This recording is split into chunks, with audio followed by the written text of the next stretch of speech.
तो दोस्तों इन दिनों जगत भैया निकले हुए हैं शिकार पर। वो आकांक्षा का शिकार कर रहे हैं और आकांक्षा जगत भैया का शिकार खुद तो कर ही रही है बल्कि अपने गुर्गों से भी करवा रही है। जगत भैया अकेले ना पड़ जाए इसलिए उन्होंने राशिद का सहारा लिया है। अगर आप राशिद को भूल गए हैं तो हम आपको याद दिला दें कि राशिद वो लड़का है जो अंबाला में इनके घर पर रहता है। साथ ही साथ जगत भैया की पूरी आर्मी भी तैनात हो चुकी है। वो भी वार पर वार कर रहे हैं, तोपें चलाए जा रहे हैं, एक दूसरे पर तोपें चल रही है, बंदूकें चल रही है, तलवारें चल रही है, यानी कि दोनों तरफ से युद्ध जो है वो लगातार जारी है। इस युद्ध में कौन हारेगा कौन जीतेगा ये तो बाद की बात है, लेकिन उससे पहले हम आपको याद दिला दें कि ये युद्ध जब शुरू हुआ था तो वो जगत दीदी के नाम से शुरू हुआ था। जगत दीदी का नाम ले लेकर जगत भैया फूट फूट के रोए थे। वाईटी पर बहुत ज़्यादा उन्होंने बवाल काट दिया था। 2 से ढाई महीने ये बवाल ऐसा चला कि बहुत सारे चैनल वालों की मौज हो गई। लेकिन अब ध्यान लोगों का भटक चुका है।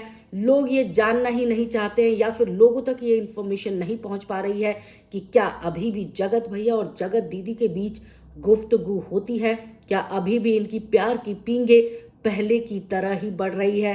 हालांकि जगत दीदी हमेशा यही कहती हुई नजर आई है कि जिसने मुझे बदनाम किया क्या मैं उससे बात करूंगी।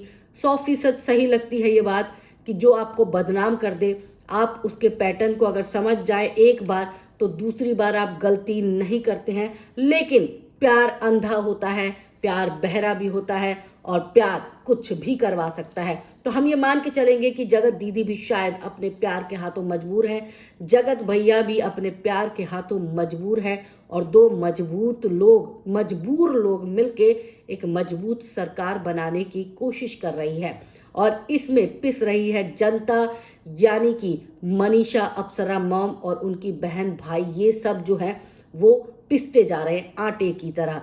खैर आटे के बारे में बाद में बात करेंगे अभी हम सरिता जेठू जी की बारे में।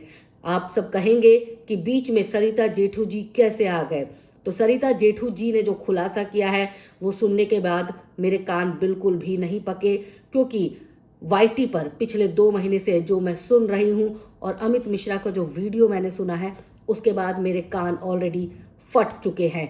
एक ही कान से धीरे धीरे आवाज़ मुझे सुनाई दे रही है और मुंह से भी मेरी आवाज़ अलग ही तरीके से निकल रही है। खैर जो भी हो हम बताएंगे आपको कि वाकई में 2 प्रेमी जोड़े अभी भी बातचीत कर रहे हैं। ये 100% सही है या नहीं सही है इस पर हमारी मुहर नहीं लगती है, क्योंकि ये सारी बातें मौखिक रूप से कही गई है, यानी मुखमंडल से निकले शब्द हैं और मुखमंडल से निकले शब्द कभी कभी मुख के अंदर घुस भी जाते हैं। इसका कोई सबूत नहीं होता, लिखित में हमें कुछ भी नहीं दिया गया है, यानी कि मौखिक रूप से जो बोला गया है उसको हम एज इट इज़ आप तक लेकर आएंगे।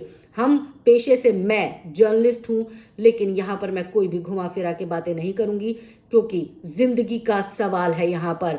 तो अब बात करेंगे जगत दीदी की। बीच में अभी ये किस्सा एक बार फिर से उठा था। जगत भाभी और जगत भाभी की ननद ने ये बात सीना ठोक ठोक के लोगों से कही थी कि जगत भैया और जगत दीदी के बीच बातचीत होती है। जगत भाभी सबूत भी देना चाहती थी, लेकिन ना जाने क्यों हर बार वो रुक जाती हैं और सबूत नहीं दे पाती हैं। खैर सबूत किसी को नहीं मिले हैं, सरिता जेठू जी को भी नहीं मिल पाए। वो बेचारे भी जगत दीदी से सबूत मांग रहे थे। वो कह रहे थे कि अपनी कॉल डिटेल हमें दो ताकि हम पता लगा सके कि क्या वाकई में तुम्हारी जगत भैया से बातचीत होती है या नहीं होती है। क्योंकि जगत भाभी यानी कि जगत भैया की पत्नी ने ये कहा था कि हाँ बात होती है, 4 से 5 बार बात हो भी चुकी है। अब जगत भैया की बात होती है या नहीं होती है इसकी तहकीकात के लिए सरिता जेठू जी निकले थे। सरिता जेठू जी ने जगत दीदी से ये गुहार लगाई थी कि तुम क्लीन चिट हो जाओगी अगर तुम्हारी कॉल डिटेल साफ रही।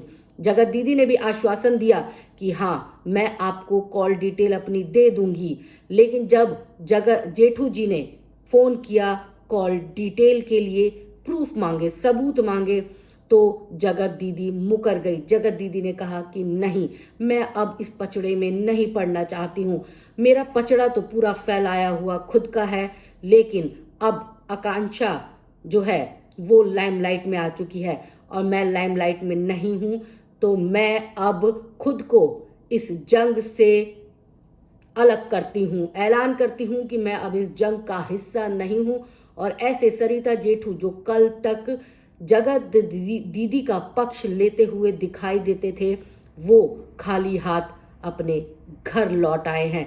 तो क्या माना जाए कि जगत दीदी आज भी अपने प्रिय जगत भैया से बात करती है? आप सब कमेंट करके ज़रूर बताइएगा।